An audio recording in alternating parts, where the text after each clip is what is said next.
La région des Savanes a de nouveau été la cible des groupes armés. Alors que la situation sécuritaire semblait connaître une accalmie, le week-end écoulé a été marqué par une nouvelle incursion meurtrière. 2 attaques distinctes ont endeuillé les villages de Kouampante et de Tolonli, situés dans la préfecture de Kpandja à l'ouest, à une cinquantaine de kilomètres au nord-est de Dapaan, chef-lieu de la région des Savanes.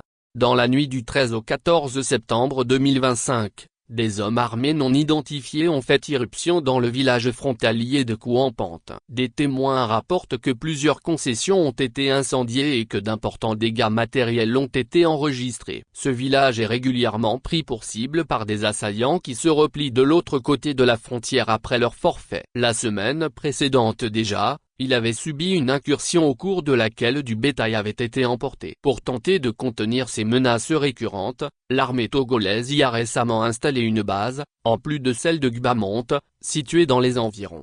Dans la matinée du dimanche 14 septembre, c'est le village de Tolonli, situé à mi-parcours entre Papri et Kouampante, qui a payé un lourd tribut. Une famille de réfugiés burkinabés, installée dans le village, a péri dans l'explosion d'un engin explosif improvisé. Le père, son épouse et leurs 3 enfants, qui se rendaient au champ à bord d'une charrette tirée par un âne, ont trouvé la mort lorsque celle-ci a heurté une mine.